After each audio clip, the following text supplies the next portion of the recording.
والابن والروح القدس الاله الواحد امين. تحل علينا نعمته وبركته من الان والى الابد امين. احنا النهارده الحد الثاني من الخمسين، زي ما بنشوف مع بعض احداث الخمسين بتدور كلها حوالين علامات ووسائط في الطريق اللي بتودينا لملكوت السماء، وازاي نثبت في الايمان ونثبت ايضا في الطريق.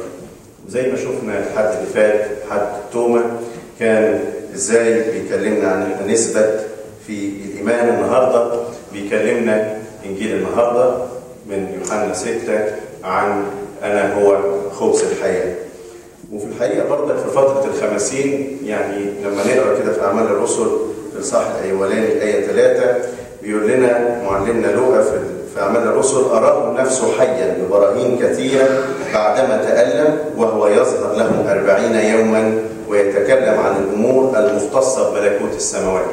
يعني كل الفتره دي كانت فتره التعليم كله بتاع المسيح كان بتركز عن ملكوت السماء، ازاي نروح، نعمل ايه، نتصرف ازاي، ايه الادوات الموجوده واللي هو اداها لنا علشان نقدر نثبت في الطريق ونوصل لملكوت السماء. قديس يوحنا ذهبي الفم في تفسيره للجزء ده من الانجيل الإصحاح السادس بيفسر اندهاش الكتبه والفريسيين او استغرابهم من قول المسيح انا هو خبز الحياه. هم قالوا لان هم عارفين ان هو ابن يوسف، لكن في حقيقه الامر لما نطلع في احداث الاصحاح السادس نلاقي قبل كده في بدايه الاصحاح كانت معجزه اشباع الجموع من ال5 خبزات والسمكتين، وبعدهم الناس كلها كانت بتدور على المسيح، ولما تلاقوا معاه قال لهم انتوا بتدوروا عليا ليه؟ لانكم اكلتم من الخبز فشبعتم. وتسلسل الاحداث خلى يوحنا ذهبي الفم يقول ان هم مش مستغربين لانه قال انا هو خبز الحياه، ولكن لانهم اتصدموا انه مش هيديهم تاني من نفس الخبز اللي اداهولهم لما اشبع الجموع من 5 خبزات والسمكتين. يعني هم كانوا معتادين او منتظرين منه الملك الارضي او الشبع الارضي، زي ما كانوا بيطلبوا من موسى باستمرار الاكل والشرب وكده، فكان بالنسبه لهم خلاص انت هتكفي احتياجاتنا الجسديه فاحنا هنمشي وراك من اجل هذا الاحتياج فقط، وهو الاحتياج الجسدي.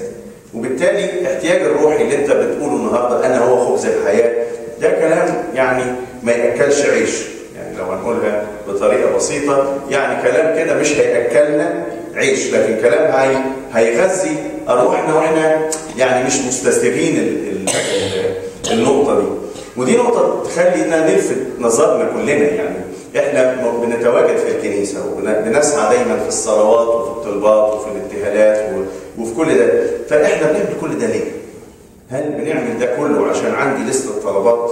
هل لان انا اكلت من الخبز فشبعت عشان كده باجي تاني وتالت ورابع وعايز دايما ان انا لسته الطلبات دي تكون مجابه، ولما طلبه ما تجابش اتذمر واتعب واسقط وافتكر بقى ربنا ده مش موجود ويبتدي يتحول ايماني لكل ادوات الشك وكل ادوات التذمر؟ ولا انا فعلا عندي العمق الروحي اللي بيخليني افهم عباره انا هو خبز الحياه؟ اول مفتاح اداهولنا بعد الايمان في توما هو كلمه انا هو خبز الحياه، وده ياكد لنا احتياجنا للكنيسه، لان ما اقدرش ان انا اقول ان انا هاخد خبز الحياه ده خارج الكنيسه، ما اقدرش ان انا اقول ان انا هيبقى عندي المفتاح ده بتاع ملكوت السماء وانا بعيد وانا مش منتظم وباجي وبحضر وبتناول وبتعلم وبزداد كل يوم في كل عمل صالح.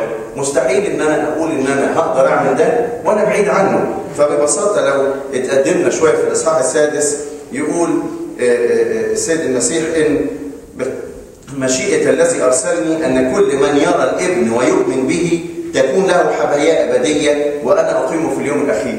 يبقى مشيئته ان احنا نشوفه. طب هنشوفه فين؟ هيبقى عندنا الرؤيه دي امتى غير في المسبح في كسر الخبز؟ ده حتى تلميذي عمواس لما مشيوا معاه طريق طويل جدا في سفرهم ما تعرفوش عليه غير لما كسر الخبز. كتير يبقى هو موجود في حياتك، كتير يبقى ماشي جنبك، كتير يبقى بيشتغل وبيعمل في حياتك ومن اجل خيرك وسلامك وانت مش واخد بالك، مش دريان، لغايه ما تيجي وتقف قدام المذبح وتشوف الخبز المكسور من أجلك، تقول هو موجود، هو بيعمل، هو بذل نفسه عشان ده موجود معايا. كل تبتدي تتذكر كل الأعمال الحلوة اللي موجودة في حياتك وأنت واقف قدام المذبح. يبقى أنت يعني مشيئة الذي أرسلني إن كل من يرى الابن ويؤمن به تكون له حياة أبدية وأنا أقيمه في اليوم الأخير. يعني أنت ما تقدرش تراه غير في الكنيسة.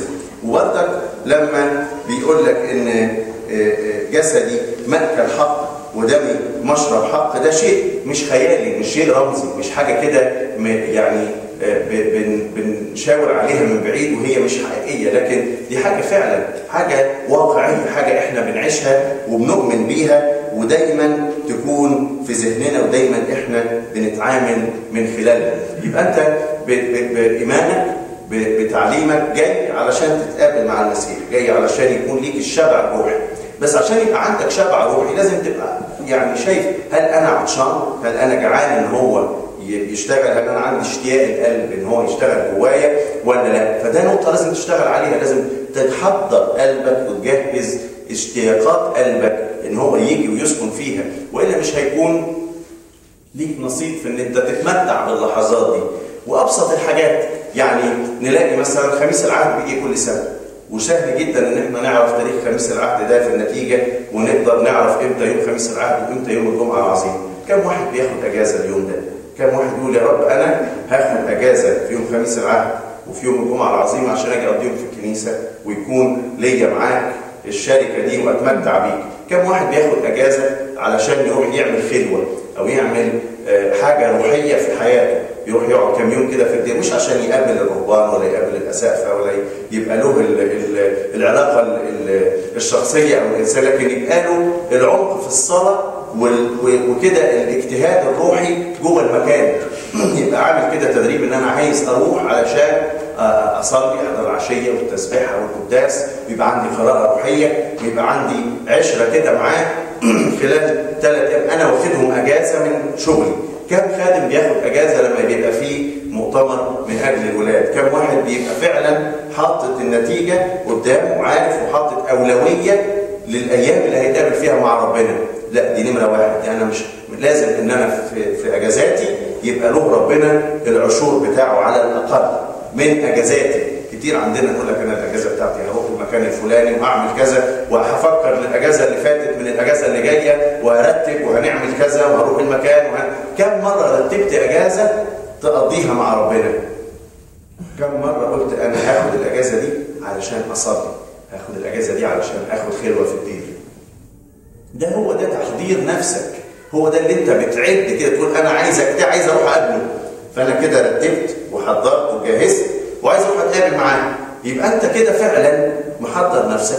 يبقى لما هتروح تتقابل معاه هتشوفه، هيشوفك، هيبقى في حوار بينك وبينه. انا رايح مخصوص عشان مش جاي بالذات، مش جاي عشان كده، مش جاي عشان نتقابل، مش جاي عشان اشوف واحد صاحبي، مش جاي اشوف اي علاقه ثانيه، اي موضوع ثاني، اي فكر ثاني في ذهني. ممكن يبقى 100 سبب يخليك تيجي الكنيسه، لكن في سبب واحد يمجيئك الكنيسه ويديك ملكوت السبت، واحد بس، انك تيجي تتقابل معاه. يبقى خليك مركز، خليك واعي، محدش يسرق منك مجيئك للكنيسه، محدش يسرق منك ملكوت السماء بتاعك. Aujourd'hui, nous sommes le 2e dimanche de la période pascale, et pendant cette période pascale, toutes les lectures nous présentent les événements qui sont passés pendant les 40 jours des apparitions du Christ à ses disciples, et également tous les signes et les moyens qui nous mènent sur la voie de la vie éternelle, qui nous montrent comment arriver et accéder et hériter le royaume des cieux. Aujourd'hui, l'Évangile nous parle de « Je suis le pain de vie ». Après le premier dimanche qui était le dimanche de Thomas, et on a appris comment être dans la foi, ne pas être dans le doute, mais être dans la foi. Aujourd'hui, il nous dit « Je suis le pain de vie ». Et également dans les Actes des Apôtres, premier chapitre, verset 3, Saint Luc, qui a rédigé les Actes des Apôtres, nous apprend qu'après qu'il eut souffert, il leur apparut vivant et leur en donna plusieurs preuves, se montrant à eux pendant 40 jours et parlant des choses qui concernent le royaume des cieux. Donc, aujourd'hui, quand il nous qu'il se présente à nous en étant le pain de vie. Et d'ailleurs, c'est l'évangile selon Saint Jean, chapitre 6. Et Saint Jean Chrysostome nous explique pourquoi les Juifs étaient surpris quand il a dit « Je suis le pain de vie ». Quand on monte un peu dans les premiers versets du chapitre, on voit le miracle de la bénédiction des 5 pains et 2 poissons, et comment tout le monde était dans la joie que le Christ s'est occupé de leur nourriture corporelle, comment il s'est inquiété pour leur faim et leur a donné à manger. D'ailleurs, une raison pour laquelle ils n'ont pas arrêté de le chercher partout. Et quand il les a retrouvés, il a dit « Mais pourquoi vous me cherchez? Parce que vous avez mangé du pain, vous étiez rassasiés. » Et là, quand il a continué à leur donner les explications les plus profondes, qu'il est le pain de vie, ils étaient surpris, non pas parce qu'ils sachent qu'il est le fils de Joseph et Marie, mais plutôt parce qu'ils étaient choqués qu'ils ne vont plus avoir de lui ce pain pour la nourriture de leur corps, et comment il va continuer à le faire dans une autre dimension qui est plutôt spirituelle. Ce qui nous invite aussi à réfléchir et voir pourquoi je m'approche des saints oblations, pourquoi je m'approche de son corps et son sang, pourquoi je viens. Est-ce que je viens parce que j'ai uniquement une liste de demandes, parce que je veux réussir à l'université ou à l'école, j'ai des soucis, des problèmes au travail et je veux qu'il intervienne, j'ai des problèmes à la maison, j'ai des listes, des demandes pour ma vie, je cherche un travail, c'est pour ça qu'une fois que je touche ce que je lui demande, je ne viens plus, je ne m'intéresse plus à lui, parce que c'était juste une demande matérielle que j'ai eue. S'il me donne, je continue à venir, s'il ne me donne pas, je repars au niveau 1, dans le doute de Thomas. Je repars à 0 et je dis, mais peut-être qu'il n'existe pas, peut-être qu'il n'est pas là, peut-être qu'il n'est pas à notre écoute, peut-être qu'il n'est pas le Tout-Puissant, peut-être qu'il ne s'inquiète pas pour nous, et je me retourne vers le doute de Thomas, au lieu d'avancer vers le royaume des cieux. Et d'ailleurs, on ne peut pas le connaître, ni l'avoir qu'à l'Église. On ne peut pas communier des saints sacrements de son corps et de partager son corps vivant, vivifiant, qu'à l'Église. C'est le seul endroit où on a accès à sa communion. C'est pour ça qu'on est tous invités à venir pour avoir ce rassasiement de son corps et de son sang. C'est la raison pour laquelle il a également dit dans le même chapitre, « La volonté de mon Père, c'est que quiconque voit le Fils et voit en lui et croit en lui ait la vie éternelle et je le ressusciterai au dernier jour. » On a vu les 2 disciples d'Emmaüs, ils ont traversé avec lui un long chemin, mais ils ne l'ont pas reconnu. Ils étaient à côté de lui, mais ils ne l'ont pas reconnu. Mais une fois, il a rompu le pain, ils l'ont reconnu, ils ont appris que c'est lui, le Seigneur, c'est lui qui a donné son corps et son sang sur la croix, c'est lui qui les a sauvés. C'est uniquement quand tu le vois sur son sang étel que tu reconnais tout ce qu'il a fait pour toi. Il peut être présent dans ta vie, à côté de toi, partout, à l'école, à l'université, au travail, à la maison, sur ton trajet. Il ne t'abandonne jamais. Mais malheureusement, on ne le reconnaît pas, comme les disciples d'Emmaüs. Sauf quand on vient et on l'admire sur son autel et on voit son corps qui est donné pour nous et comment on le partage tous. C'est à ce moment-là que nos yeux s'ouvrent, comme les disciples d'Emmaüs, et on voit sa présence sur son saint autel. C'est à ce moment qu'on partage tout ce qu'il nous a donné et tout le salut et la vie éternelle qu'il nous a offert. Si vraiment on a besoin de vivre ce moment d'une manière vraiment spirituelle et profiter de ce pain vivifiant, on doit se préparer, on doit penser à lui, on doit venir avec cette envie, ce dévouement, cette volonté de partager avec lui ce moment. Et si vraiment on se pose la question pour savoir si on vient parce qu'on a envie ou pas, on connaît par exemple le jeudi saint. C'est une date fixe dans le calendrier qu'on peut connaître d'une année sur l'autre, ou le vendredi saint pareil. Mais qui parmi nous prend congé le jour de jeudi saint ou le vendredi saint pour venir prier à l'église? Qui prend un congé pour faire une retraite spirituelle? Qui prend un congé pour passer une journée de prière avec lui? Au monastère, dans sa maison, avec sa famille, dans un lieu spirituel? Qui fait cet effort pour donner les dîmes de ses vacances? On a tous tendance à dire, les prochaines vacances, je vais faire ça, je vais faire ci, je vais partir ici, je vais prendre des vacances pour partir avec mes enfants, ma famille, on a envie de voyager dans tel pays ou tel pays, mais qui vraiment pense à prendre des vacances pour les partager avec lui? On avait tous cette habitude en Égypte de partir dans des monastères, passer 2-3 jours de prière, de retraite spirituelle, pendant lesquelles on fait les vêpres le soir, les louanges de minuit, la messe le matin, un moment de lecture biblique ou spirituelle, et on dit, ben voilà, c'est un temps qu'on donne à notre Dieu et à notre Seigneur.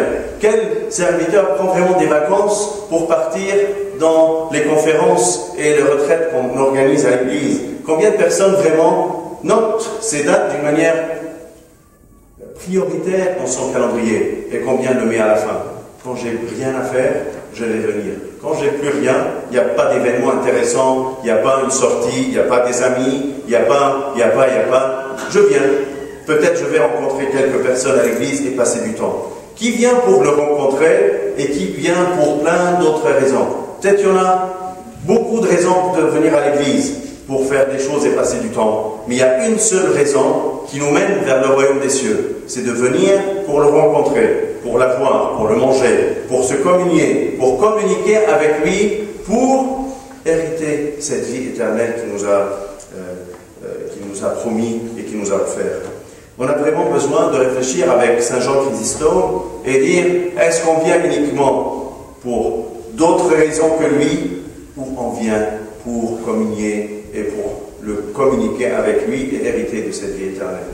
ربنا يدينا باب حكمة ونعمة إن كل واحد فينا يبقى عنده البصيرة الروحية اللي تديله الوعي الروحي اللي يقول له رب أنا نفسي أقضي وقت معاك، أتعرف عليك أكتر، أعرفك أكتر، أحبك أكتر، أتمتع بيك أكتر. له كل مجد وكرامة من الآن وإلى